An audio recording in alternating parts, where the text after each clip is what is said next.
Murod aka, nimaga Ahmadboy hammaga foydasi tegayotgan bo'lsa ham uni ish to'xtatilgan? Yo'q, u narsa piramida uka. Ikkita odamning pulini olaman, 2 barobar qaytarishim uchun keyingi 4 ta odamning pulini olib, bu 2 ta odamga berishim kerak.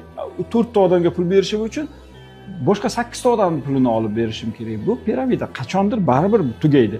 Faqat bunaqa holatlarda davlat zudlik bilan aralashib buni agar to'xtatmasa, ertaga butun davlatni titratib yuborishi mumkin. Buni effekti negativ, nojo'ya effekti butun davlatda, butun iqtisodga ta'sir ko'rsatishi mumkin. Aslida bundoq olib qarasangiz, musulmonchilikka ham, qadriyatlarga ham to'g'ri kelmaydi. O'sha Ahmadboyga o'xshagan variantlarga pul tikib, bu foiz ko'rinishidagi daromad deyiladi.